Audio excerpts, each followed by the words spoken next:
Progress.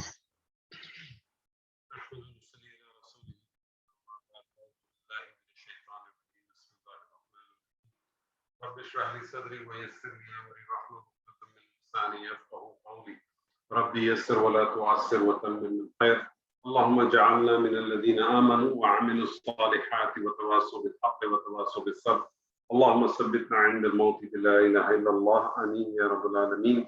السلام علیکم ورحمۃ اللہ وبرکاتہ. الحمدللہ ثم الحمدللہ.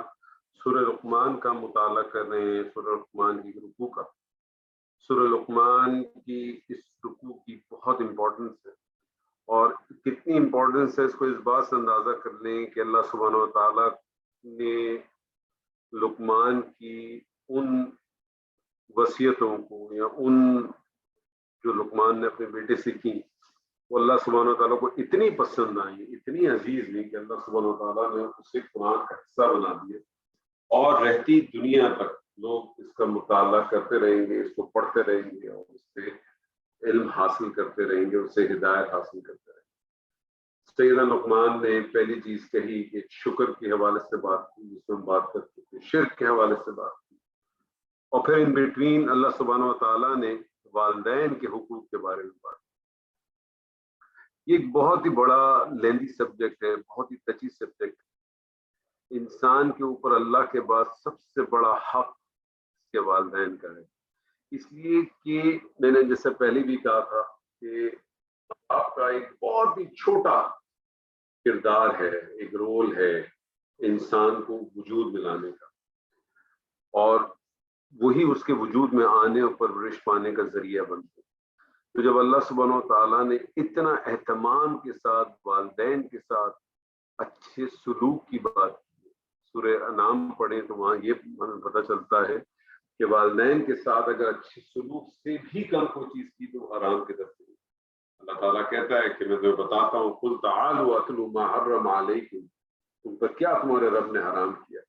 تو اللہ سبحانہ و تعالیٰ وہاں وہ چیزیں گنواتا ہے کہ اللہ کے ساتھ کسی کو شریک مت کرو، ناحق کسی کا قتل مت کرو، اولاد کا بھوک یا افلاس کی وجہ سے قتل نہ کرو، فحاشی کے قریب مت جاؤ. اور اللہ تعالیٰ ان بٹوین اللہ تعالیٰ کہتا ہے کہ والدین کے ساتھ بہترین سلوک کرو. جبکہ یہاں بات ہو رہی ہے حرام، تو معنی یہ ہوا کہ والدین کے ساتھ بہترین سلوک سے نیچے اگر کوئی بات کر دی تو وہ بھی حرام ہو جائے. اپنے اطراف میں اپنے آپ کو غور کرے، ہم نے اپنے والدین کے ساتھ کیسے سلوک کیے، کیسی کیسی جگہوں پہ ہم نے ان کی نافرمانیاں کی، کیسے کیسے وقت میں ہم نے اپنی والدہ کو، اپنے والد کو دکھی کیا ہے، ان کی آنکھوں میں آنسو لے کے آئے. ہم سب کو اس کا جواب دینا ہوگا. جن کے والدین موجود ہیں ان کو چاہیے کہ اپنے والدین کی خدمت کریں، ان سے دعائیں لیں، ان سے مغفرت مانگیں، ان سے معافی مانگیں. جن کے والدین اس دنیا سے جا چکے ہیں اللہ تعالیٰ ان کے درجات کو بلند کریں، ان کی مغفرت فرمائیں، اور ان اولادوں کو چاہیے کہ ان کے لیے صدقہ جاریہ بنے. انسانی فطرت میں یہ بات ڈال دی گئی ہے کہ آنے والی نسل کی پرورش میں اپنی ہر کوشش صرف کرے. یہ اللہ تعالیٰ نے انسان کے والدین کے اندر یہ ڈال دی. والدین اولاد کے خاطر جسمانی، مالی، ہر محنت کی قربانی دیتے ہیں، ہر مہنگی اور ہر عزیز چیز اس کو خرید کے دیتے ہیں. وہ شکوہ شکایت نہیں کرتے، بلکہ انہیں اکثر یہ شعور بھی نہیں ہوتا، انہیں اندازہ بھی نہیں ہوتا کہ وہ اپنی اولاد پر کیا کیا خرچ کرتے ہیں. اللہ تعالیٰ نے والدین کو اولاد کے لیے وصیت کرنے والی خود فطرت ہے. یعنی اولاد کے پاس ہر چیز موجود ہے، وہ بہت اچھی طرح سے جانتا ہے. ہر اولاد یہ بات بہت اچھی طرح سے جانتی ہے شعور میں آنے کے بعد کہ وہ اپنی ماں کے پیٹ میں نہ نہیں رہتی. وہ اچھی طرح سے جانتی ہے کہ اس کی ماں نے اسے کتنی مشکل مراحل سے اس سے ڈلیور کیا، کیسے کیسے وقت اس میں سے گزرتے ہیں، اس کے جسم میں درد ہوتا ہے، اس کے پیٹ میں درد ہوتا ہے، اس کرامپس آتے ہیں، اسے بھوک لگتی ہے، اس کا سارا کھانا اس کا فیٹس کھا جاتا ہے، اس کی کمر میں درد ہو جاتا ہے، کمپلیکیشنز آ جاتی ہیں، کن کن سفر مراحل سے گزرتی ہے وہ جانتا ہے. پھر وہ یہ بھی جانتا ہے کہ کس مراحل سے کس طریقے سے اس نے 2 سال یا 11 21 مہینے یا 18 مہینے یا 24 مہینے کس طرح سے اس کو اپنے سینے سے اپنی چھاتی سے لگا کر اس کو دودھ پلایا. دودھ کیا پلایا؟ اپنا خون پلایا. جیسے لیکن یہ والد اولاد جب بڑی ہو جاتی ہے تو وہ اس چیز کو بھول جاتی ہے، وہ اس چیز کا ریئلائزیشن نہیں کرتی، اور اس کا انجام پھر کیا ہوتا ہے کہ وہ اپنی دنیا اور آخرت دونوں کو خراب کرتے ہیں۔ اللہ تعالیٰ نے کتنی خوبصورت طریقے سے یہاں اس چیز کو بیان کیا ہے، اس چیز کو بہت واضح الفاظ میں بیان کیا، اور ایک بڑی قابل غور چیز ہے کہ جہاں تک شکر گزاری اور خدمت کا تعلق ہے تو اس کی ہدایت تو ماں اور باپ دونوں کے لیے فرمائی گئی۔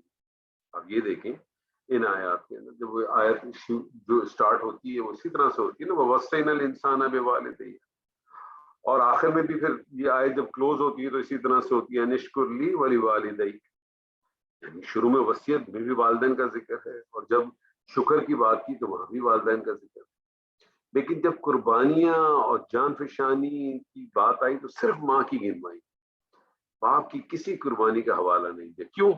کیونکہ اس کی بھی ایک بنیادی وجہ ہے، کیونکہ انسان کو اس اسٹیج پہ لانے کے 3 مراحل بنتے ہیں، حمل کا کہ جب وہ بیبی کیری ہوتا ہے، ایک ولادت کا جب ڈلیوری کا ٹائم، اور ایک رضاعت کا دودھ پینے کا۔ تینوں مراحل کی طرف سے اشارہ ہے، اور ان تینوں مراحل کا تعلق ماں سے۔ اس سے معلوم ہوتا ہے کہ ماں کا حق باپ کے مقابلے میں بہت زیادہ ہے۔ لیکن ایک بات اس میں اچھی طرح سے سمجھ لیں کہ جو ماں کے تینوں پارٹ ہیں، حمل کا، ولادت کا اور رضاعت کا، یہ سب بائی ڈیفالٹ ہے، یہ سب بائی ڈیفالٹ ہے۔ اگر کوئی عورت یہ خواہش ظاہر کر دے کہ اس کو پریگننٹ ہونا ہے یا اس کو ماں بننا ہے، اور اللہ کا اذن شامل ہو، تو پھر وہ ماں بن جاتی ہے، پھر وہ بیبی ڈیلیور بھی ہو جاتا ہے۔ لیکن باپ کا معاملہ اس سے مختلف ہے، کیونکہ باپ کو اپنا کردار بنانے کے لیے باپ کے لیے بڑا لازم ہے کہ وہ ایک حکمت والا انسان، اس میں ایک وزڈم ہو۔ یہ وزڈم اسی وقت مکمل ہو سکتا ہے، یہ وزڈم اسی وقت پورا ہو سکتا ہے جب اس کے اندر شکر کا جذبہ، کیونکہ یہ ممکن ہی نہیں ہے کہ کوئی آدمی کے اندر ایک وزڈم ہو، ایک حکمت ہو، لیکن وہ ہمبل نہ ہو، یہ ممکن ہی نہیں ہو سکتا۔ اور ہمبلنس کبھی بھی انسان کے اندر داخل ہی نہیں ہو سکتی اگر اس کے اندر شکر گزاری نہیں۔ نہ شکر آدمی کبھی بھی ہمبل نہیں ہو سکتا، نہ شکر آدمی صرف ایروگینٹ ہو سکتا، نہ شکر انسان جو ہے وہ ایروگینٹ تو ہو سکتا ہے، وہ ہمبل نہیں ہو سکتا۔ اور اگر وہ ہمبل نہیں ہے تو اس کا مطلب ہے کہ وہ پھر ایک وائز انسان نہیں ہے، وہ ایک حکمت والا انسان ہے، وہ ایک دانا انسان ہے۔ اور اس کے بعد اللہ سبحانہ و تعالیٰ یہ بھی فرما دیتا ہے کہ ہر شخص کو یہ بات بھی یاد رکھنی چاہیے کہ بالآخر سب کو اللہ کی طرف پلٹنا ہے۔ یعنی اگر کسی نے اللہ کی شکر گزاری اور والدین کے حق میں کوتاہی کی، سبجیکٹ یہی چل رہا ہے، کسی شخص نے اللہ کی شکر گزاری میں اور والدین کی حق میں کوتاہی کی تو وہ اللہ کی پکڑ سے بچ نہیں سکے گا، وَإِلَى اللَّهِ الْمَصِيرُ، اسی کی طرف لوٹ۔ لیکن آن دی ادر ہینڈ اس بات کو بھی اچھی طرح سمجھیے، نبی صلی اللہ علیہ وسلم کا ایک ارشاد ہے کہ آپ نے فرمایا کہ خالق کی نافرمانی میں کسی مخلوق کی اطاعت جائز نہیں۔ آپ کسی ایسے شخص کی، چاہے وہ عقیدے کے تعلق ہو، وہ ہر کوئی بھی چیز ہو، آپ استاد کا حکم مانیں، ماں باپ کا حکم مانیں، دوست کا حکم مانیں، حکمران کا حکم مانیں، کوئی پرابلم نہیں، لیکن اس چیز کو ہمیشہ مد نظر رکھنا چاہیے کہ آپ جو بھی حکم مانتے ہیں، جو بھی حکم آپ کر رہے ہیں، جو بھی عمل کر رہے ہیں، وہ اللہ کی اور اس کے رسول کی اطاعت سے باہر نہیں ہوتی۔ To get another one, change it. They will change it. خلاص go tomorrow and finish it. تو جو بھی اللہ کے خلاف کسی راستے کی پیروی کی دعوت دے، اب دیکھیں ایک بنیادی بات بہت اچھی طرح سے ذہن میں سمجھ لیں کہ ہمارا جو سیشنز ہیں، جو کلاسز ہیں، اس کا بنیادی مقصد یہ نہیں ہے کہ ہم رات کو آپ اپنا فراغت ہو گئی، آپ نے کھانے وانے کھا لیے، اپنے میاں کو، اپنے بچوں کو سلا دیا، سانسوں کو دھمکا دیا، نندوں کو بھی ڈرا دیا اور اس کے بعد آپ نے کھولا لیپ ٹاپ یا اپنا موبائل اور آپ نے کہا میں تو جا رہی ہوں اپنے اللہ سے ہی تعلیم حاصل کر. بہت اچھی بات ہے، لیکن اصل چیز کیا ہے؟ اصل چیز یہ ہے، یہ مقصد ہونا چاہیے آپ سب کا، ہم سب کا، کہ میں نے آج کچھ حاصل کرنا ہے، آج کچھ سیکھنا ہے، اور جو کچھ میں نے سیکھنا ہے اس کو میں نے اپنی زندگی کے اندر داخل کرنا ہے. میں نے یہ نہیں کرنا. اللہ تعالیٰ نے فرمایا یا ایھا الذین آمنوا لم تقولون ما لا تفعلون، اے لوگ وہ بات کہتے ہی کیوں جو کر نہیں سکتے. Just get this one. اس آیت کو پکڑ لو زندگی. شرط تو کی دوسری لے جا کے ختم کر، ٹائم نہیں ہوگا.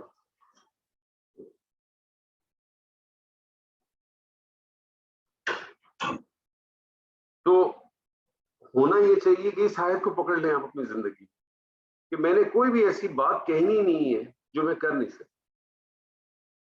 اب کوئی بھی آپ کا ایکشن ہے، کوئی بھی چیز ہے، تو کہنے کا مقصد یہ ہے کہ ہماری ان کلاسز کا بنیادی مقصد یہی ہونا چاہیے کہ ہم اس میں سے کچھ نہ کچھ حاصل کریں، اور حاصل کرنے کے بعد اس کو اپنی پریکٹیکل زندگی میں داخل کریں. وہ کہتے ہیں نا کہ جب آپ کسی کی طرف ایک انگلی اٹھاتے ہیں تو یاد رکھیے گا کہ جو 3 انگلیاں ہیں یہ آپ کی طرف اٹھ رہی ہے. کبھی غور کر لیں، یہ 3 انگلیاں آپ کی طرف. اللہ سبحانہ و تعالیٰ کہتا ہے سورہ حجرات میں وَلَا تَلْمِزُوا أَنفُسَكُمْ. بڑی عجیب سی بات ہے. انفسکم کا ترجمہ کیا کر رہی ہیں ادیبہ آپ؟ سر آپ کی آواز نہیں آئی. انفسکم کا آپ کیا ترجمہ کریں گی؟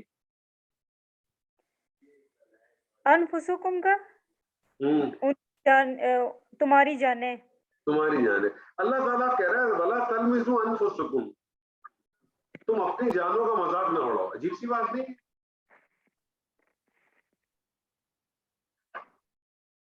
عجیب سی بات نہیں؟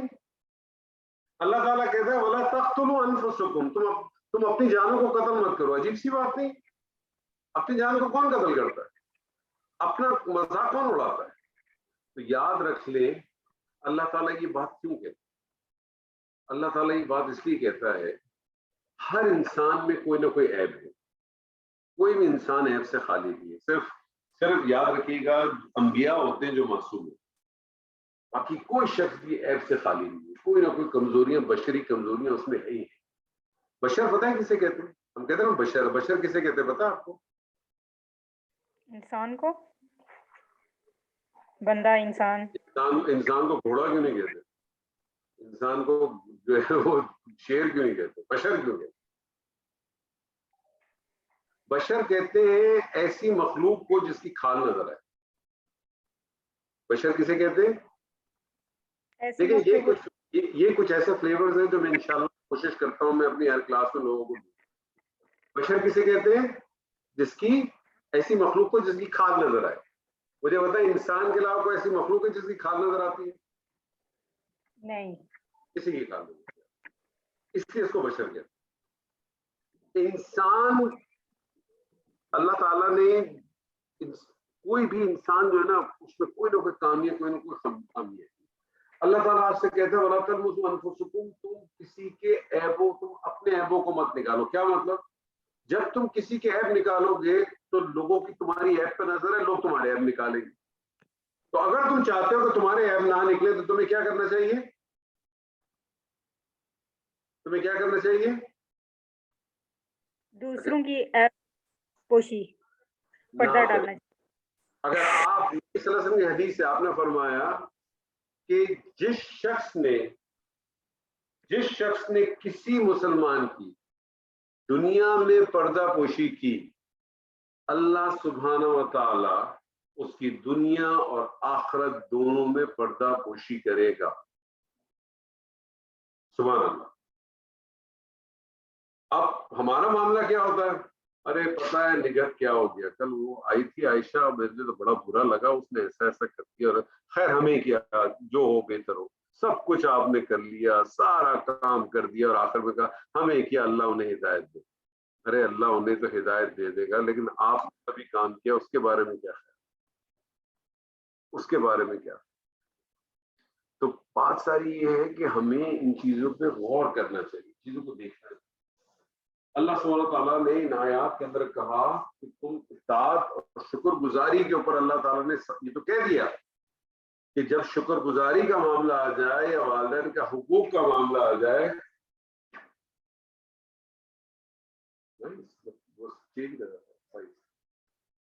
جب کوئی ایسا معاملہ آ جائے تو بس ایک چیز کا خیال رکھو کہ تمہاری اطاعت جو ہے اللہ کی اطاعت سے باہر نہ جائے۔ اور والدین کے اوپر جب اتنی خاص طور پہ بھی ذکر کی تو بھی بتا دیا کہ والدین بھی اگر شرک کے بارے میں بات کریں یا دین کے خلاف کسی بات کے لیے تمہیں مجبور کر دیں تو ان کی بات اللہ کے حکم کے مقابلے میں تسلیم نہیں کی جائے گی، لیکن معروف طریقے سے، جھڑک کے نہیں۔ ان کی جو جسمانی خدمت ہے یا مالی اخراجات ہے اس میں کسی قسم کی کمی نہیں۔ ان کی بات کا جواب ایسا نہ دو جس سے ان کی بلا ضرورت ان کا دل دکھے۔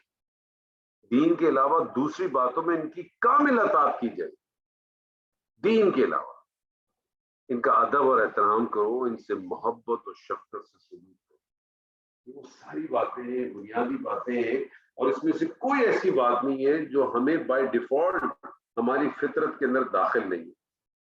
یہ سب چیزیں ہماری فطرت میں موجود ہیں، ساری چیزیں موجود ہیں۔ پھر اللہ تعالیٰ فرماتا ہے یا بنیہ، یہ یا بنیہ جو ہے نا، یہ گرامر کی کلاس نہیں لیتے، میں آپ کو بتا دیں یا بنیہ اس میں تقصیر کہتے ہیں، اس کو کہتے ہیں اس میں تقصیر۔ اس میں تقصیر استعمال ہوتا ہے کسی سے بے انتہا محبت کے لیے یا کسی کو بے انتہا حقارت سے استعمال کرتے ہیں۔ آپ سمجھ رہے ہیں؟ دونوں پازیٹیو، دونوں ایکسٹریمز ہیں۔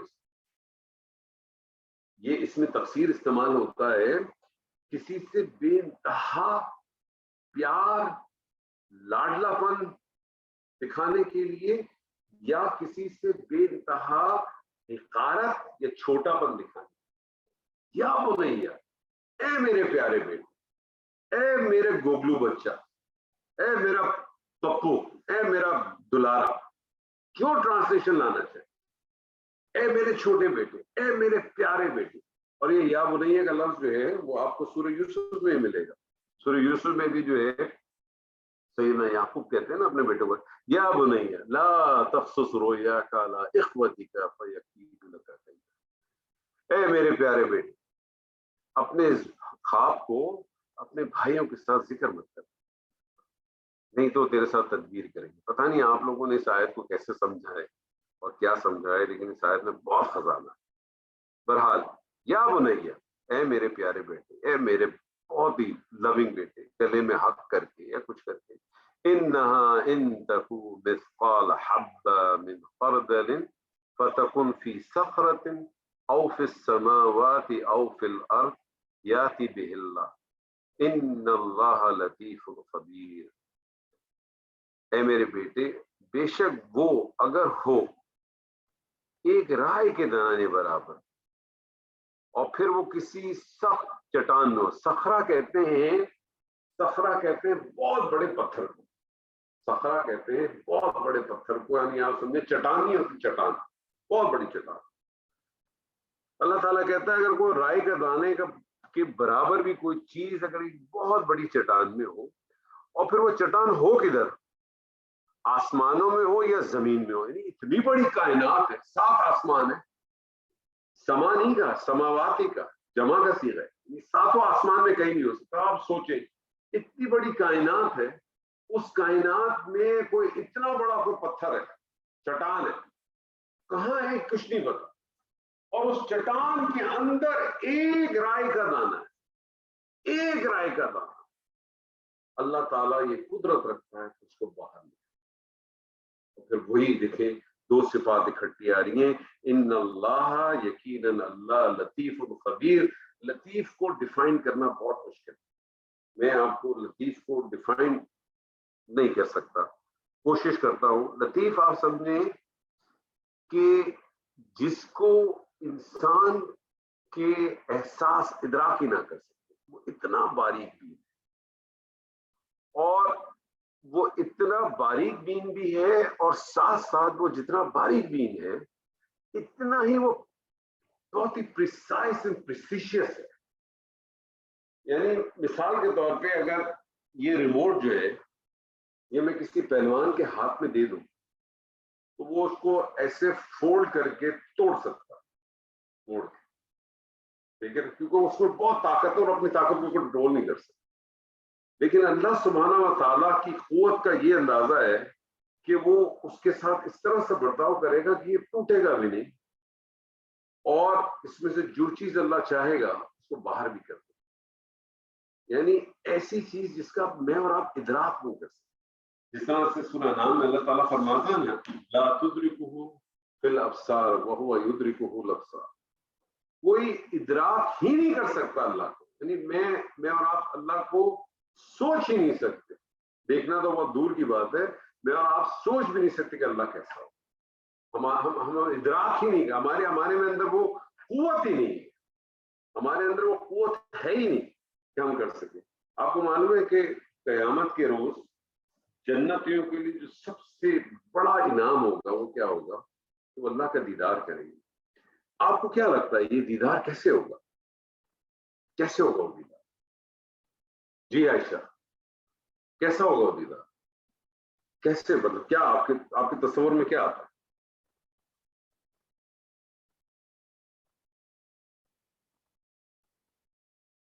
جی کوئی بھی بتا دے. اللہ تعالیٰ کہتا ہے نا کہ اللہ اپنا دیدار کرائے گا, تو کیا آپ کے ذہن میں تصور ہے اللہ کا دیدار کیسے ہوگا؟ جی نگت جی, ادیبہ جی, فرین جی, زیب جی, عائشہ جی, طاہرہ جی, آگے بڑھیں, بولیں, گھبرائیں نہیں.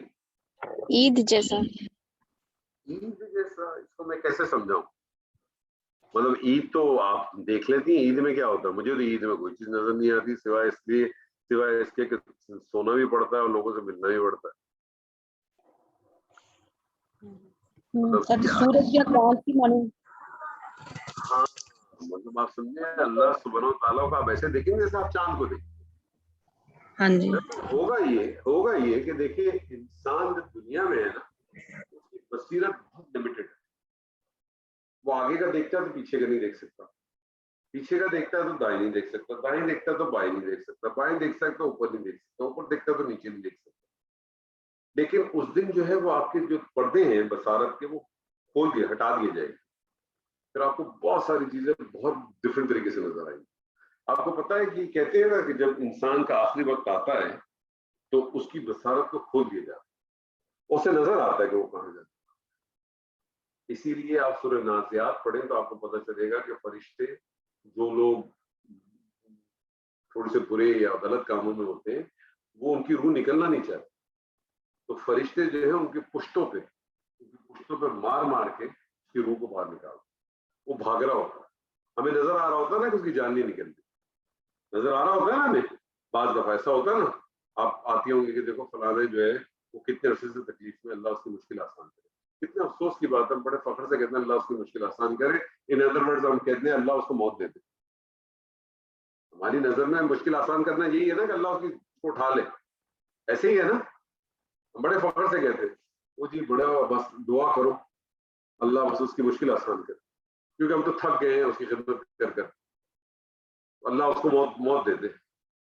بیسکلی ہم جب کہتے ہیں کہ اللہ اس کی مشکل آسان کرے, ہم انڈائریکٹلی ورڈ میں کہہ رہے ہوتے ہیں اللہ اس کو موت دے دے. تو یہ مشکل اس کی مشکل نہیں, ہماری مشکل آسان ہوتی. تو انسان کے پردے کھل جائے تو انسان اللہ تعالیٰ اتنا لطیف ہے ہم اس کو ادراک نہیں کر سکتے. اور آپ دیکھیں ہمیشہ اللہ سبحانہ و تعالیٰ کی جب بھی صفات آتی ہیں وہ دونوں اکٹھی آتی ہیں. اور آپ نے غور کیا ہوگا, میں آپ کو پہلے ہی بتا چکا ہوں, پڑھ چکے ہیں اسی صورت میں ہم نے پڑھا تھا غنی حمید, پڑھا تھا نا کہ وہ غنی بھی ہے اور حمید بھی ہے. اسی طرح سے ہم نے پڑھا الرحمن الرحیم, اسی طرح سے یہاں ہم نے پڑھا لطیف خبیر. اللہ کی دو صفات اکٹھی آتی ہیں اور دونوں ایک دوسرے سے بالکل ڈفرنٹ ڈائریکشن میں. تو کیا مطلب ہے کہ جب اللہ تعالیٰ اپنی دونوں مختلف صفات کو اکٹھا بتاتا ہے اس کو ایزیوم، اس کو سمجھنا ہی ہمارے اور آپ کے بس میں نہیں کہ کیسے ممکن ہے کہ اتنا فائن ہے، اتنا باریک بھی ہے، but on the other hand اتنا باخبر ہے کہ آپ کے بارے میں ہر چیز وہ جانتا، ہر چیز وہ جانتا. اب آپ سوچیں کہ وہ اتنا بڑا ایک چٹان ہے، کتنی بڑی چٹان. اگر وہ چٹان کوئی انسان دنیا میں لے بھی آئے اور اگر آپ کو میں بتا دوں کہ ہاں اس چٹان میں ایک رائے کا دانا ہے، اس کو نکالو، آپ نکال سکتے ہیں اس چٹان کے اندر سے. چلے میں آپ کو کہوں اس میں سے ایک رائے کا دانا ہے، نکال سکتے ہیں آپ. کیا کرنا پڑے گا آپ کو اس رائے کا دانا نکالنے کے لیے؟ اس ڈسٹر میں سے ایک رائے کا دانا اس کے اندر پھنسا ہوا ہے، اندر اس کے اندر. اس رائے کو دانے کو آپ کو میں کہوں کہ اس ڈسٹر میں سے نکال کے دکھائیں تو آپ کیا میتھڈ کریں گی کہ وہ رائے کا دانا اس میں سے نکلے؟ مجھے بتائیے کیا میتھڈ کرنا پڑے گا؟ کیا یہ ممکن ہوگا کہ آپ اس کے 2 حصے کریں اور آپ کو رائے کا دانا نظر آ جائے؟ کیا ممکن ہوگا ایسا؟ نہیں. کیا 4 ٹکڑے کرنے سے ہو جائے گا؟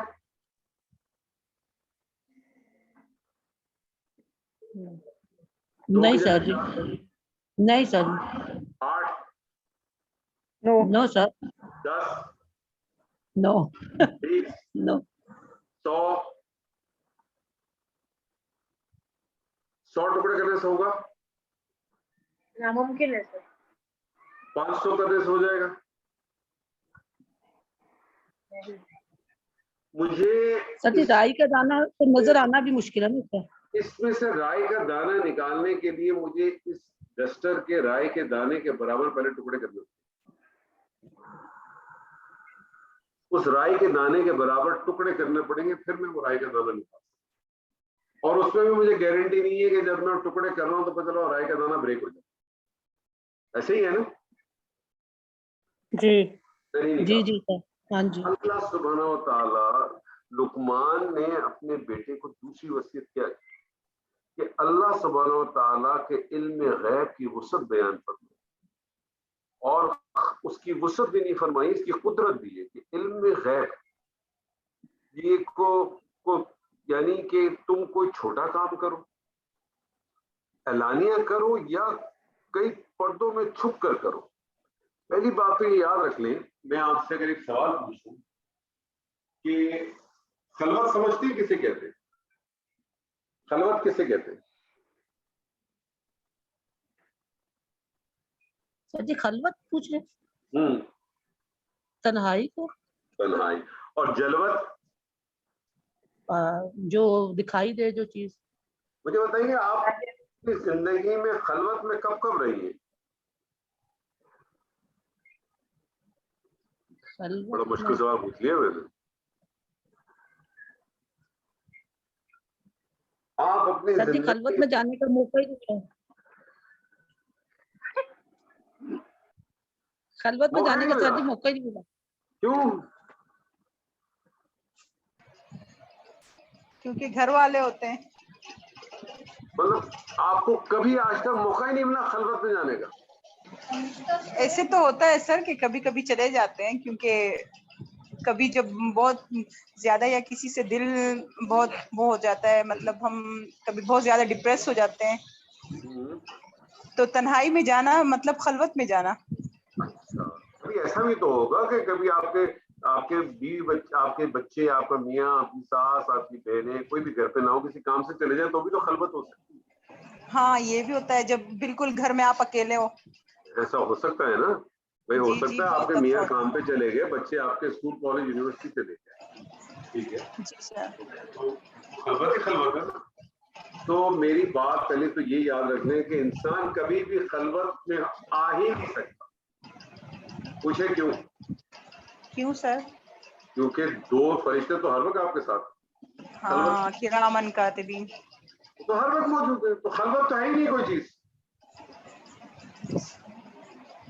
تو بلکہ آپ اس کو اس طرح سے سمجھیں کہ خلوت میں اگر کوئی آج کل کے دور میں آپ یہ دیکھیں، جب سے یہ موبائل فون اور یہ چیزیں آئی ہیں اور سوشل میڈیا اور آیا ہے، تو مسئلہ ہی نہیں ہے رات میں آپ بیٹھے ہوں، میں بیٹھا ہوں گھر میں، تھوڑی دیر کے لیے جائیں جو دیکھنا ہے جو سننا ہے سب کچھ اویلیبل ہے کہ نہیں ہے؟ تو خاموشی سے آپ دیکھ لیں. جی سر. ایسے ہی ہے نا؟ جی جی سب کے بات بتائیں, مجھے ایک بات بتائیں نا, خلوت تو ہے نہیں بلکہ یہ تو اور زیادہ برا ہے کہ یہ جانتے ہوئے کہ یہ دو کاتبین بیٹھے ہیں جی اور کوئی بیٹھا ہو نہ بیٹھا ہو, میرا اور آپ کا یہ یقین تو موجود ہے نا کہ اللہ ہر وقت ہر چیز کو دیکھنے والا ہے. جی سر. جی سر, یہ تو ہے, پکا یقین ہے. ہر وقت تو کوئی چیز ہی نہیں. لیکن یہاں جو بات ہو رہی ہے وہ اس بات کی ہو رہی ہے کہ تمہارے اعمال سے خوب واقف ہے کہ تمہارے دلوں کے اندر موجود ہے, چاہے تم اس کو علانیہ کرو یا چھپ کے کرو. تم تو سمجھ رہے ہو چھپ کے کر رہے ہو, لیکن وہ تو جان رہا ہے, اور اس کی جو بیوروکریسی ہے نا وہ ایک ایک چیز کو نوٹ کر رہی ہے. تمہاری ایک ایک چیز کو بیوروکریسی کو تمہاری نوٹ کرتی ہے. تمہارے دلوں کی خیانت تک کو جانتا ہے.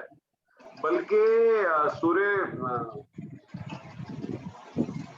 طٰہٰ کے اندر تو لفظ آیا ہے, یہ کہتے ہیں کسی چیز کو چھپا لینا, خاموش کرنا.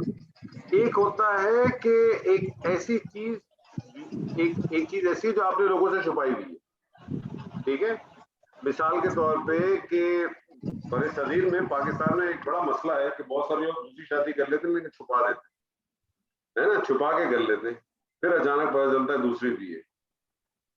اور ایک چیز یہ ہے کہ آپ نے چھپا لی, خفی کی, مخفی کی. اللہ تو وہ چیز بھی جانتا ہے جو آپ نے اپنے آپ سے بھی چھپائی ہوئی, یعنی آپ خود بھی نہیں جانتے لیکن اللہ جانتا ہے آپ کے اندر کیا ہے. بات سمجھ رہے ہیں میری؟ تو اللہ اتنا باریک بین ہے, اللہ تمہارے دلوں کی خیانت تک کو جانتا ہے, اللہ تمہاری آنکھوں کی خیانت تک کو جانتا ہے. آپ کو پتا ہے نا کہ انسان کی آنکھیں جو ہے وہ سب سے زیادہ شہوت کا مرکز ہے,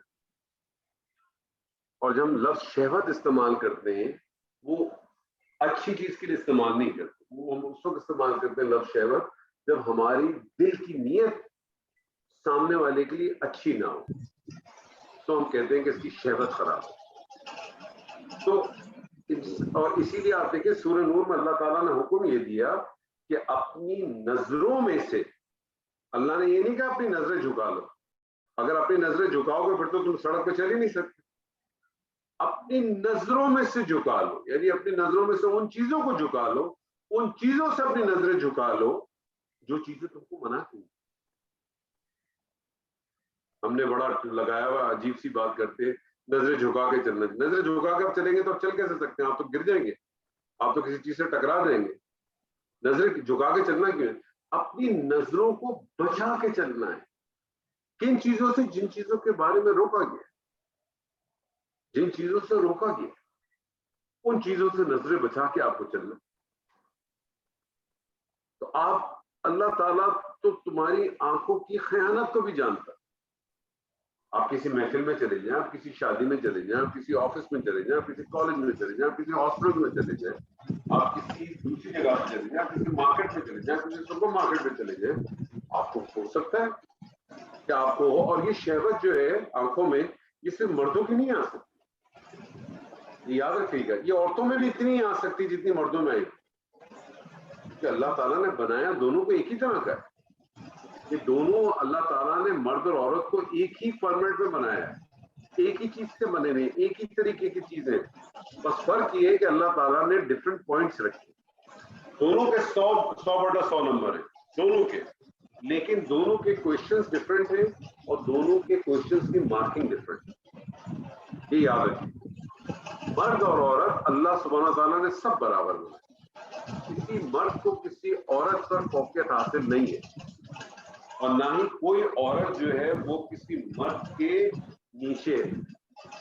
اسلام نے رشتوں کو فوقیت دی ہے, مرد کو عورت پہ یا عورت کو مرد پہ فوقیت نہیں. اسلام نے رشتوں کو فوقیت دی, کیونکہ اگر اسلام نے رشتوں کو فوقیت نہ دی ہوتی تو پھر مردوں کو اگر عورت کو فوقیت دی ہوتی تو میری والدہ کبھی مجھے تھپڑ نہیں مار سکتی, کیونکہ میری والدہ ہونے کے علاوہ ایک عورت بھی ہے, اور ایک عورت جو ہے ایک مرد. تو اللہ سبحانہ و تعالیٰ نے فوقیت جو رشتوں کو دی، ہم نے اس کو بڑے غلط طریقے سے استعمال کیا. میں نے آپ سے بتایا نا، ہم بہت ساری چیزیں ایسی کر رہے ہیں اور ایسی پڑھ رہے ہیں اور اسی طرح سے لے کے چل رہے ہیں کہ ہم نے اپنی زندگیوں کو بہت زیادہ ایک ڈفرینٹ ڈائریکشن میں لے گئے.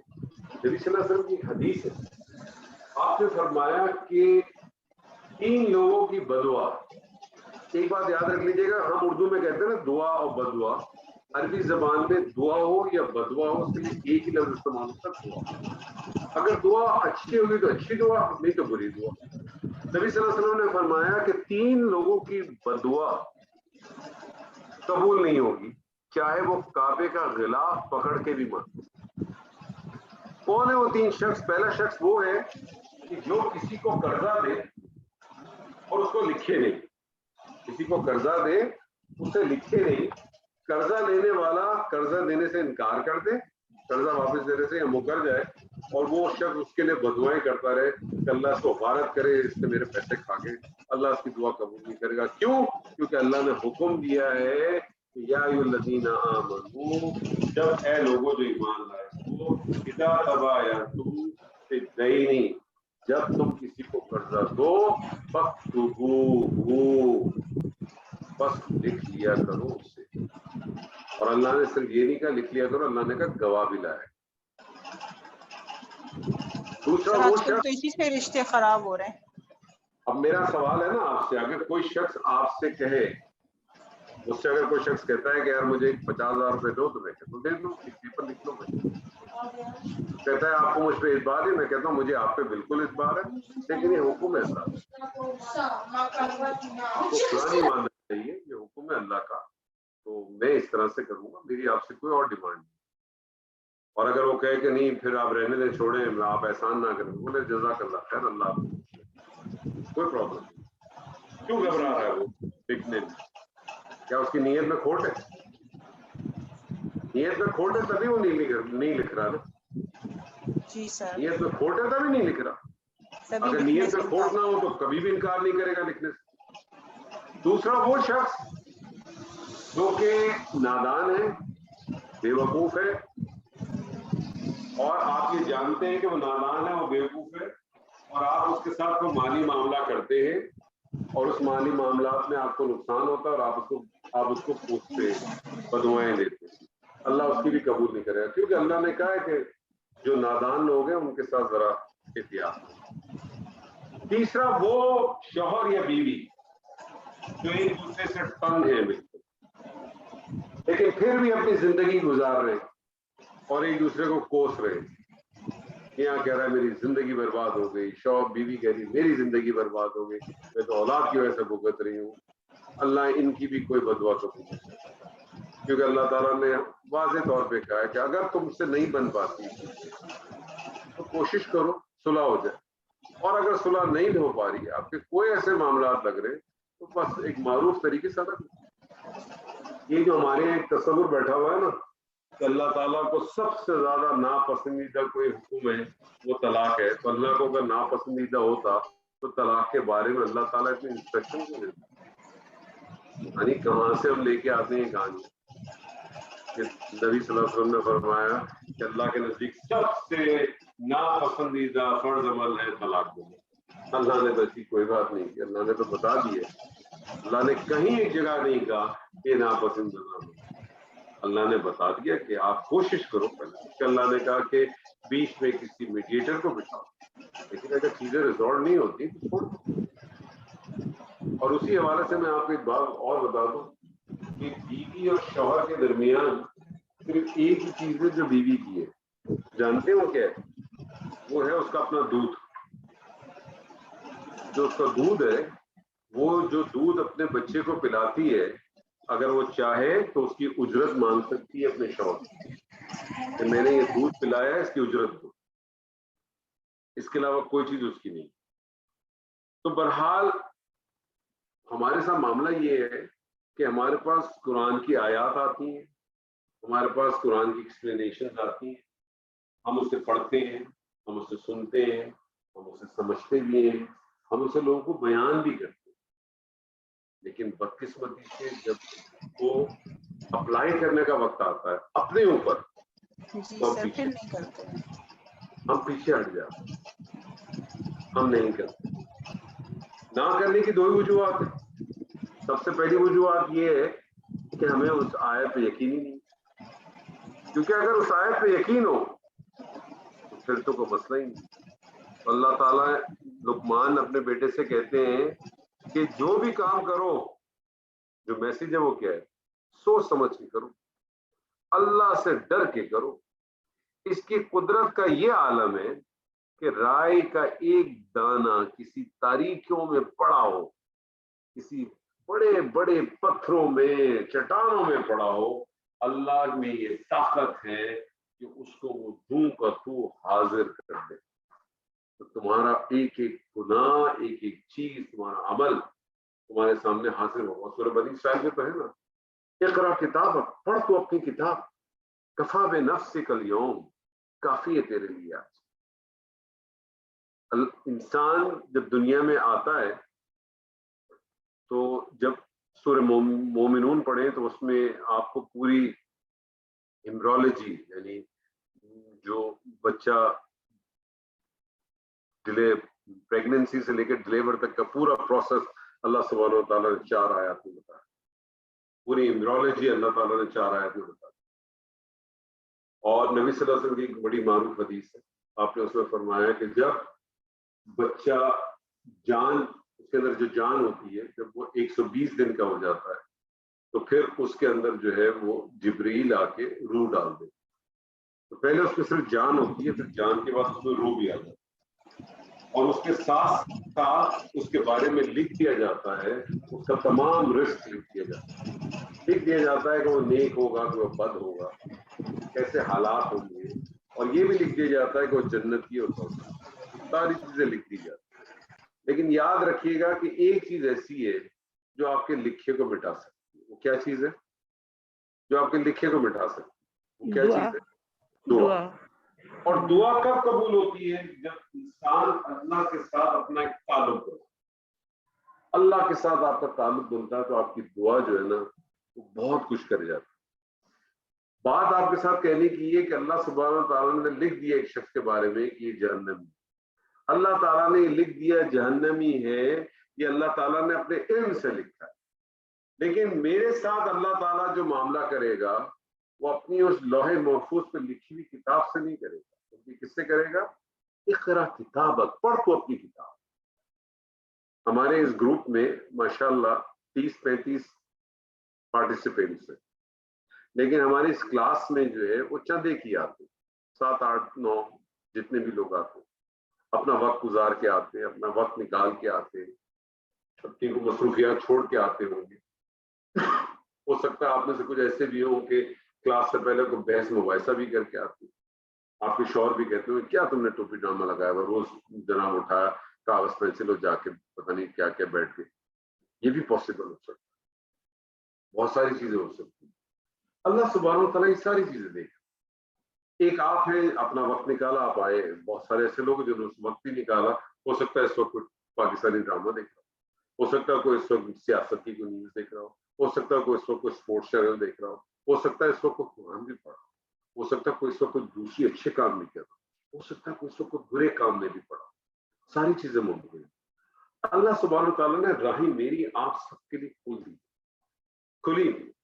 اللہ تعالیٰ نے فرمایا نا فَأَلْهَمَهَا فُجُورَهَا وَتَقْوَاهَا, اللہ نے ہمارے اندر الہام کر دیا فجور اور تقویٰ دونوں. اور فجور اور تقویٰ الہام کرنے کے بعد اللہ نے کیا کہا, وَإِمَّا شَاكِرٌ وَإِمَّا كَفُورٌ. اب چاہو تو تم شکر کرو, چاہو تو تم کفر کرو. بنیادی طور پہ 2 ہی چیزیں دنیا, ایک شکر ہے, ایک کفر. شکر کرنے کا مطلب ہے کہ اللہ کی نعمتوں کا ادراک کیا, اس کو تسلیم کیا, اس کا شکر ادا کیا زبان سے, اس کا شکر ادا کیا اپنے عمل سے. دوسرا طریقہ یہ کہ جو اس کی نعمتیں ہیں اس کا ادراک نہیں کیا. جب ادراک نہیں کیا تو شکر نہیں کیا, شکر نہیں کیا تو ناشکر اپن ہو گیا. اور شکر کا جو الٹا ہے وہ کیا ہے؟ کفر, جھٹلا, انکار کر. تو 2 ہی چیزیں, دنیا میں دو ہی پارٹی ہیں, ایک ہے حزب اللہ, ایک وہ جماعت ہے جو اللہ کے ساتھ ہے, ایک ہے حزب الشیطان. جو اللہ کے ساتھ نہیں ہے وہ کس کے ساتھ ہے؟ شیطان کے. اب چاہے آپ پی ٹی آئی میں ہوں تو بھی آپ شیطان کے ساتھ ہیں, آپ مولانا فضل الرحمان کے ساتھ ہیں تو بھی آپ شیطان ہیں, آپ زرداری بھائی کے ساتھ ہیں, الطاف بھائی کے ساتھ ہیں, نواز بھائی کے ساتھ ہیں, آپ کاف بھائی کے ساتھ ہیں, جس بھائی کے ساتھ بھی ہیں, آپ سب شیطان کی پارٹی ہیں. تو دو ہی پارٹی, دو ہی چیزیں اور کوئی چیز ہی نہیں. اور اسی لیے میں نے آپ کو پچھلی دفعہ بھی کہا تھا کہ اللہ سبحانہ و تعالیٰ میری آپ کی پرائرٹی ہونی چاہیے. ہماری پہلی پرائرٹی اللہ سبحانہ و تعالیٰ. ہمارے لیے کوئی چیز اللہ سے زیادہ پرائرٹی ہو ہی نہیں سکتی. اللہ آپ سے کہیں نہیں کہتا کہ آپ نے پورا دن قرآن پڑھنا, اللہ آپ سے کہیں نہیں کہتا کہ آپ نے پورا دن نماز پڑھنا. آپ کا کھانا پکانا, آپ کا گھر کو سنبھالنا, آپ کو اپنے میاں کے ساتھ اخلاق سے پیش آنا, آپ کا اپنے بچوں کی اچھی پرورش کرنا, آپ کے اپنے والدین کے ساتھ اچھا سلوک کرنا, آپ کا اپنے بہن بھائیوں کے ساتھ, اپنی خالوں, اپنی چاچاؤں, ماموں, پھوپھیوں, ان سب کے ساتھ اچھے برتاؤ کرنا, صلہ رحمی کرنا, اپنے پڑوسیوں کے ساتھ, اپنے دوستوں کے ساتھ, اپنے احبابوں کے ساتھ, غریب لوگوں کا خیال رکھنا, مسکین لوگوں کا خیال رکھنا, یہ تمام چیزیں عبادت ہیں. یہ تمام چیزیں عبادت. کیسے عبادت ہے؟ کیونکہ ان سب چیزوں کا اللہ سبحانہ و تعالیٰ نے آپ کو حکم دیا ہے. اللہ تعالیٰ نے آپ کو صلہ رحمی کا حکم دیا ہے, اللہ تعالیٰ نے آپ کو ماں باپ کے ساتھ بہترین سلوک کرنے کا حکم دیا ہے, اللہ نے آپ کو یتیموں کا خیال کرنے کا حکم دیا ہے, اللہ نے آپ کو غریبوں کا خیال کرنے کا حکم دیا ہے, اللہ نے آپ کو مسافروں کے ساتھ حکم دیا, اللہ نے آپ کو کہا غلاموں کی گردن چھڑانے کا آپ کو حکم دیا, اللہ نے آپ کو کہا کہ فحاشی کے قریب مت جاؤ, اللہ نے آپ سے کہا کہ ناحق اولاد کا قتل مت کرو, اللہ نے آپ سے کہا کہ آپ ناحق لوگوں کا قتل نہ کرو, اللہ نے آپ سے کہا کہ آپ یتیموں کا مال مت کھاؤ, اللہ نے آپ سے کہا کہ آپ اپنی نظروں میں اس چیزوں کو بچاؤ. اللہ نے آپ کو ساری چیزیں بتا دی. اللہ نے آپ کو بتا دیا کہ آپ کسی کے گھر میں جاؤ تو آپ نے کیا آپ کا ماحول ہونا چاہیے. اللہ نے آپ کو بتا دیا کہ جب تمہیں کوئی سلام کرے تو تم کو سلام کا جواب دینا لازم ہے. یہ سب قرآن میں بتایا اللہ نے, جواب ہے, کیونکہ اللہ تعالیٰ سب حساب رکھتا ہے. اللہ نے آپ سے کہا کہ اپنے گھروں میں داخل ہو تو دعا کرو, سلام پیش کرو. آپ اپنے خالی گھر میں داخل ہو, دروازہ کھولے, زوردار الفاظ میں آپ کو کہہ رہی تھی السلام علیکم ورحمۃ اللہ وبرکاتہ. ہو سکتا ہے وہ کوئی جنات ہو, وہ جنات ہی آپ کو جواب دیں گے انشاءاللہ. جنات نیک بھی ہوتے, جس طرح سے انسانوں میں شیطان ہے اسی طرح سے جنات میں بھی شیطان ہے. نیک بدستگی, یہ ساری چیزیں اللہ نے آپ کو بتائی نہیں. تو یہ سارے کام آپ نے کیے, اللہ کی عبادت کیا. یہی بنیادی چیز ہے جو اللہ سے تعلق پیدا ہے. ہمارے ذہنوں میں بیٹھ گیا کہ اللہ کے ساتھ عبادت, اللہ کے ساتھ تعلق صرف یہی ہے کہ 5 وقت کی میں نماز پڑھ لوں, رمضان کے 30 روزے رکھ لوں, ابھی بقرعید آئے گی تو میں گائے کٹوا لوں, پوری گائے میں فرج میں رکھوا لوں. یہی ہمارے پاس ہمارے ریچولز ہیں. ہم ریچولز بیس کے لوگ, جبکہ تمام احکامات بہت سیدھے سیدھے احکامات ہیں, ہر چیز کے بالکل واضح احکامات. اللہ تعالیٰ نے آپ کو پورے قرآن میں مجھے بتائیں کون سی ایسی چیزیں جس کو اللہ نے حرام کی. کھانے پینے کی کون سی, مجھے کوئی 3 چیزیں گنوا دیں جس سے اللہ نے حرام کی.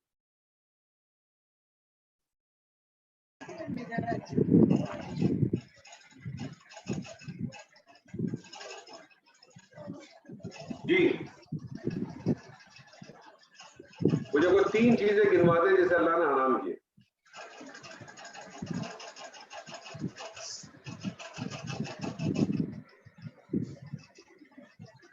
مطلب کھانے کے لیے سر, کھانے کے لیے کھانے کے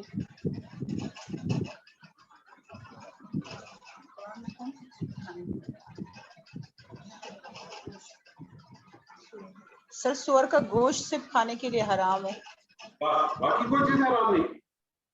پھر اللہ نے صرف آپ سے یہ کہہ دیا کہ طیب کھاؤ, خباثت سے دور. فطرت میں آپ کے موجود ہے. میں نے آپ سے پچھلی دفعہ بھی ایک ایگزامپل دی تھی کہ اگر میں آج آپ کو ثابت کر دوں کہ چوہا حلال ہے, یہ چھپکے لیے حلال ہے, آپ تب بھی نہیں کھائیں گے کیونکہ فطرت آپ کو اجازت نہیں دیتی. آپ کے اندر کی جو فطرت ہے وہ آپ کو اجازت نہیں دیتی. لیکن دنیا میں ایسے لوگ ہیں جن کی فطرت مست ہے, وہی کھا جاتے. اگر آپ کا کسی کا چائنا جانے کا اتفاق ہوا تو میں نے تو اپنی آنکھوں جی سے سر، وہ تو بہت گندی گندی چیزیں کھاتے ہیں. وہ اتنی زیادہ گندی بھی نہیں کھاتے, صرف چوہے کھاتے ہیں وائٹ والے, نہیں وہ بھی سر، بڑے بہت زندہ زیادہ ہوتے ہیں, گندی وہ چیزیں اس کو کھاتے دم ہیں. سے اٹھاتے ہیں, دم سے اللہ اٹھاتے اکبر سر، بس کر دیں. وہ بہت اچار کے گندی چیزیں بہت کھاتے سارے ہیں. اچار کے جار پڑے ہوتے ہیں جس میں اس کو ڈپ کرتے ہیں, اس کو نکالتے ہیں, وہ کھاتے ہیں. اللہ، وہ تو آکٹوپس وغیرہ بھی کھاتے ہیں، سب کچھ کھاتے سر ہیں. آکٹوپس تو آپ دیکھیں, آکٹوپس تو آپ کھا سکتے ہیں, سمندر کا ہر مردار حلال ہے. وہ مسئلہ تو دوسری چیزوں کا ہے, وہ تو کاکروچ بھی کھا لیتے. میں جب پہلی بار تھائی لینڈ گیا تو میں سمجھا رہے روڈ پہ پکوڑے مل رہے فرائی کے ہوئے تھے, تو لگ رہا پکوڑے, میں نے ایسے ہی اٹھا لیا.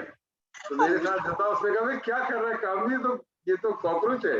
وہ کاکروچ کے وہ نہیں ہوتے ہیں جو بارش میں ہیلی کاپٹر اڑتے ہیں, جی بارش سر، میں جی نہیں سر. کیا آتے, اس نے کہا ہیلی کاپٹر ہے کیا کھا رہا ہے, میں نے وہیں رکھ دیا. دور سے لگ رہا تھا فرائی پکوڑے, میں نے کہا بینکاک میں پکوڑے مل رہے, تو چلو پکوڑے کھا لیں. تو وہ تو دنیا میں ایسے لوگ ہیں. آپ کو پتا ہے چائنا کی اور ہانگ کانگ وغیرہ کی جو سب سے فیمس ڈش ہے, موسٹ ایکسپینسو ڈش, اس کی بندر کا چھوٹے بیبی منکی کا برین. وہ چھوٹا سا بندر ہوتا ہے, اس کو 2 آدمی بیٹھے ہوتے ہیں ٹیبل پہ آمنے سامنے, اس بندر کو لے کے آتے ہیں, بیچ میں ایک باکس ہوتا ہے, اس باکس کو ہٹاتے ہیں, بندر کا سر اس کے اندر ڈال دیتے ہیں, بندر کا جسم نیچے لٹک رہا ہوتا ہے, سر اس کے اوپر ہوتا ہے, ایسے ایسے ایسے, اور وہ دونوں آدمی بیٹھ کے اس کی سر کے اوپر جو ہے نا چمچے مار رہے ہوتے ہیں ایسے. یہ تو چیرے چپاٹے تو آپ کو پتا ہے نا, تو اسٹکوں سے کھاتے. یہ تو میں نے جی اپنی سر. آنکھوں سے دیکھی ہوئی چیز ہے. اس کے سر پہ مارتے رہیں گے ٹک ٹک ٹک ٹک ٹک ٹک ٹک ٹک ٹک, جتنی دیر تک ان کے دل جائے, اور بندر ایسے ایسے ایسے ایسے ایسے اپنا ہزار ہوتا ہے.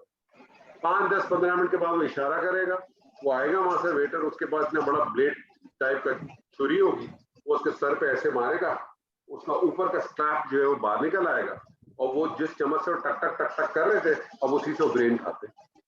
اللہ گندے. یہ آپ کو گندا لگ رہا ہے نا, تو آپ کو گندا لگ رہا ہے, ان کو تھوڑی لگ رہا ہے. کہنے کا مقصد آپ سے صرف یہ ہے کہ اللہ تعالیٰ نے بہت کم چیزیں جس کو منع کی ہے. نبی صلی اللہ علیہ وسلم نے فرمایا نا کہ اللہ تعالیٰ نے جنت کو کانٹوں سے گھیر لیا ہے. جنت کو اللہ تعالیٰ نے کانٹوں سے گھیرا, اور دوزخ کو شہوت سے گھیر لیا. ہر آدمی اس کی طرف بڑھتا ہے, بہت اٹریکشن ہے. برے کاموں میں بہت اٹریکشن ہے, یاد رکھیے, اچھے کاموں میں اٹریکشن نہیں ہے. جی سر. اگر آج ہم اپنا ایک سیشن چلا دیں نا, جس میں ہم کہیں کہ ہم یہاں کامیڈی نائٹ کیا کریں گے, یا اس کے اندر میں کہوں کہ یہاں وی جے آئے گا اور یہاں ہم گانے بجائیں گے اور چھوٹے موٹے کو 2-4 ڈانس کے اسٹیپ بھی سکھائیں گے. میں آپ کو ایک بات بتا دوں کہ جو اس وقت پارٹیسپینٹ آپ کو 8 نظر آ رہے ہیں نا, یہاں شاید آپ کو 108 نظر آئیں گے. جی سر. سر یہ تو بات میں کل کہہ رہی تھی کہ جیسے یہ بھی یوٹیوب پہ اگر دیکھیں تو جو ایسے فضولیات جیسے چینلز بنے ہوئے ہیں, اس کے برعکس اگر اسلامی چینلز کو دیکھیں تو اس پہ نہ سبسکرائبر ہوتے ہیں, نہ ان پہ کوئی ویوز آتے ہیں, نہ کچھ ہوتا ہے, اور وہاں اتنے زیادہ ویوز اور یہ سب کچھ چل رہا ہوتا ہے.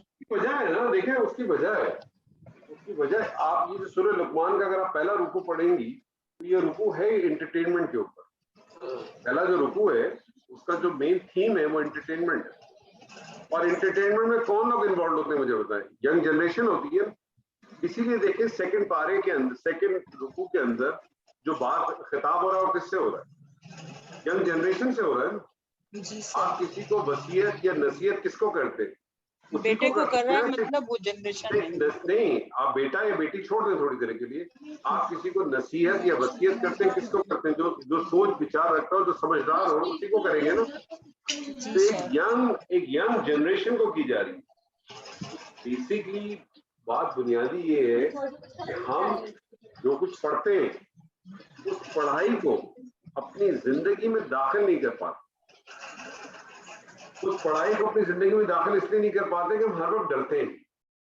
ہمیں یہ ڈر اور خوف ہوتا ہے کہ اگر ہم ایسا کریں گے, اگر ہم یہ چیزیں کرنے جائیں گے تو یار ہم پھر بیکورڈ نہ ہو جائیں. یار اگر میں ایسی فیملیز کو جانتا ہوں جو اپنے بچوں کو یہ اپریشیٹ کراتے ہیں اس بات کی کہ ان کے بچے جو ہے وہ اسکارف نہ پہنے. وہ مطلب وہ اپنے بچوں کو کہتے ہیں کہ یار یہ کام تم اس وقت کرنا ہے جب تمہاری شادیاں ہو جائیں. کہ تمہارا ابھی ٹائم نہیں ہے، کام مت کرو، تو تمہارے رشتے نہیں آئیں گے، تمہارے سے بڑے مسائل ہو جائیں گے. کہ بہت ساری چیزیں آپ کو ملیں گی. کیوں؟ کیونکہ ہماری یہ خوف اور ڈر ہے. ہم اس ڈر اور خوف کے اندر بہت ساری چیزیں کہہ دیتے ہیں. اور ویسے بھی کہتے ہیں نا کہ جو شخص اللہ سے ڈرتا ہے نا اس سے دنیا ڈرتی ہے، اور جو شخص اللہ سے نہیں ڈرتا نا وہ دنیا سے ڈرتا ہے. وہ ہر طاقتور چیز سے ڈرتا ہے، وہ ہر طاقتور چیز سے ڈرتا ہے. وہ طاقتور چیز چاہے پیسہ ہو، وہ طاقتور چیز چاہے اس کے کوئی اسٹیٹس ہو، وہ طاقتور چیز واقعی کوئی جسمانی طاقت والا ہو، وہ طاقتور چیز کوئی بھی چیز ہو سکتی. وہ اس کی نظر میں طاقتور ہے، وہ اس کی نظر میں جس چیز سے وہ جو چیز اس کو اپنے سے زیادہ طاقتور لگتی ہے وہ سے ڈرتا ہے. لیکن جو شخص اللہ سے ڈرتا ہے وہ پھر کسی سے نہیں ڈرتا، اس کا ڈر اور خوف ختم ہو جاتا ہے. اللہ سبحانہ و تعالیٰ فرماتا ہے نا کہ فَإِمَّا يَأْتِيَنَّكُم مِّنِّي هُدًى فَمَن تَبِعَ هُدَايَ فَلَا خَوْفٌ عَلَيْهِمْ وَلَا هُمْ يَحْزَنُونَ. جب تمہارے پاس میری کوئی نشانی آئے، میری کوئی آیت آئے اور جس نے اس کی پیروی کی، لا خوف علیہم ولا هم يحزنون، نہ اس کے اوپر کسی قسم کا کوئی خوف ہوگا. خوف نکرا ہے، کسی قسم کا کوئی خوف نہیں ہوگا، اور نہ ہی اس کے اوپر کسی قسم کا حزن کو غم ہو. مجھے بتائیے آپ کو خوف کس چیز کا ہوتا ہے؟ آپ کو خوف کس چیز کا ہوتا ہے؟ ہونا تو اللہ کا چاہیے، لیکن ہم زیادہ تر یہی کہتے ہیں کہ دنیا لوگوں کا زیادہ ہمیں ہوتا ہے کہ ہم اگر یہ کام کریں گے تو لوگ کیا کہیں گے، ہم وہ کریں گے تو لوگ کیا کہیں گے. اس چیز کو ہم زیادہ یہ تو چند الگ بات کرتے ہیں، لیکن آپ کو خوف ہوتا کس چیز کا ہے؟ اور اپنے فیوچر سے. ہاں، آپ کو خوف ہوتا ہے مستقبل سے. اور غم کس چیز کا ہوتا ہے؟ اپنے پاس یہ نہ ہوا. ماضی کا ہوتا ہے نا غم. جی سر. ماں مر گئی، باپ مر گیا، ایکسیڈنٹ ہو گیا، گاڑی ٹوٹ گئی، ایگزام میں فیل ہو گئے، نوکری چلی گئی، ٹی وی خراب ہو گیا، پیسے چوری ہو گئے، موبائل لوٹ کے چلا گیا، کھانا جل گیا. جی سر. غم کس چیز کا ہوتا ہے؟ جو گزر چکا ہو.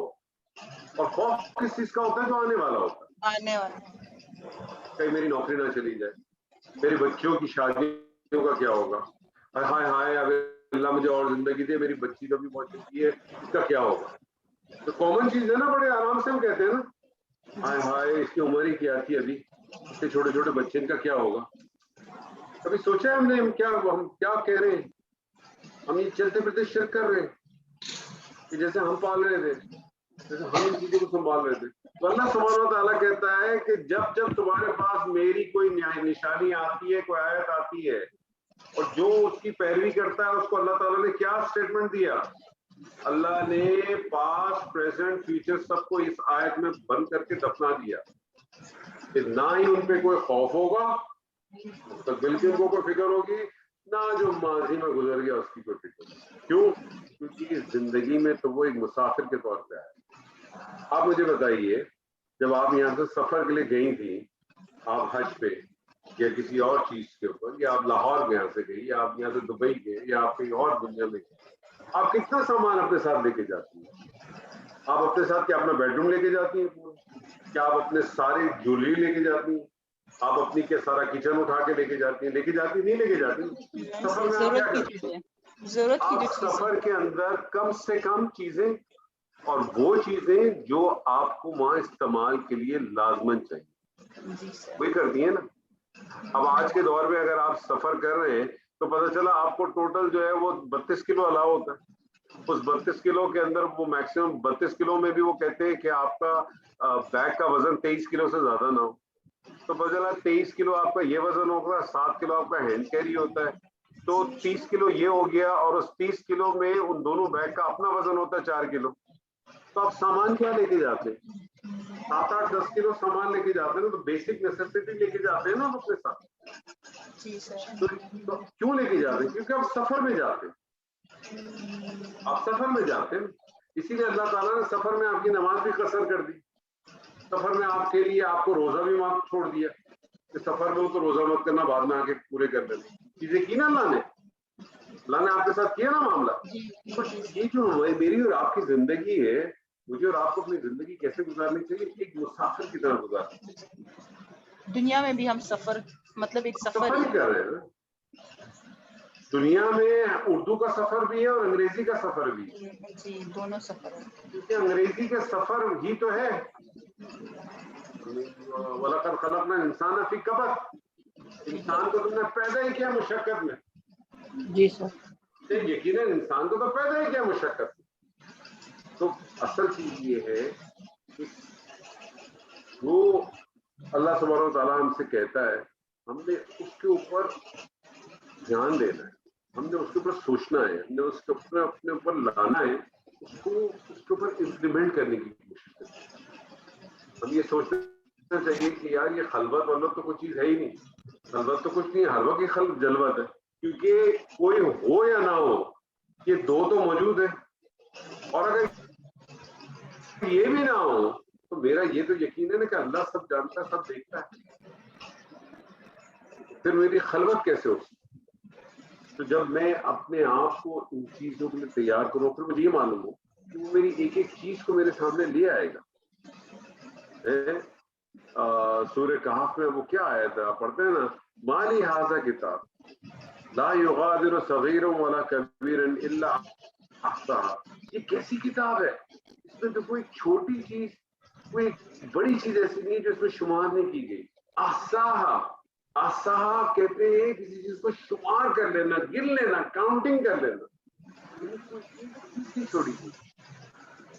ومن يعمل مثقال ذرة خيرا يره ومن يعمل مثقال ذرة شرا يره. ذرہ اس برابر بھی کوئی نیکی یا بدی ہوگی اس نے سامنے پیش کر دی. وہ تو جب اتنا قدرت رکھتا، اتنا قادر ہے، ہم پڑھتے ہیں، ہم جانتے ہیں، کیوں تبدیلی نہیں آتی؟ کیوں ہماری دعائیں قبول نہیں ہوتی؟ کیسے دعائیں قبول ہوں گی ہماری؟ ہماری تو کوئی چیز بغیر غیبت کے نہیں چلتی ہے.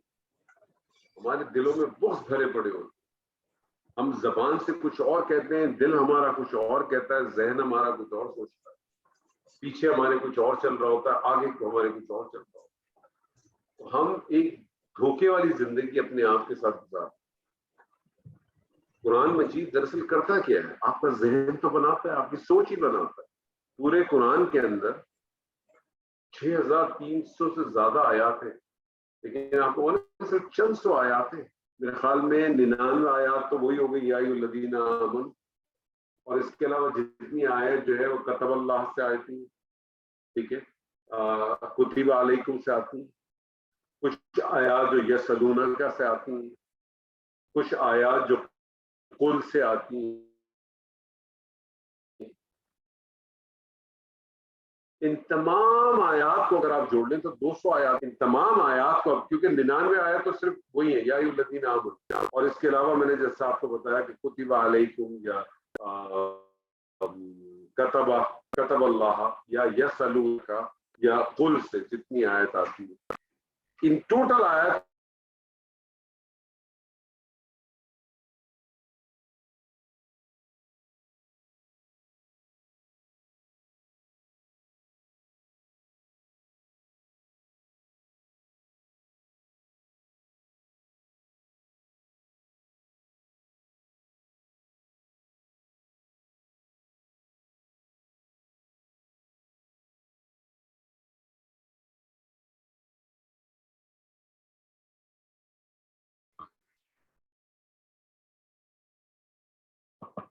باقی جو آپ کی جو آیات ہے ان کا اصل مقصد صرف اور صرف کیا ہے کہ آپ کی جو ہے انسان کا ذہن اس میں بن جائے. یعنی اللہ سبحانہ و تعالیٰ نے باقی تمام آیات اس لیے دی ہیں کہ جو 6100 آیات ہے وہ 6100 آیات جو ہے وہ صرف اس لیے کہ باقی 200 آیات کا آپ کو جمانے کے لیے. یہی معاملہ احادیث کا ہے. احادیث بھی اگر آپ دیکھیں اس کا بہت بڑا ذخیرہ ہے. صحیح بخاری میں دیکھیں تو 3500 احادیث ہیں، صحیح مسلم میں چلے جائیں تو وہاں پہ 4500 ہے. اسی طرح سے اور کچھ جگہوں پر آپ چلیں گے، کچھ جگہوں میں ڈپلیکیٹ ہو جائے گی، کچھ جگہوں میں آپس میں ایک دوسرے کے ساتھ ایڈ ہو جائیں گے.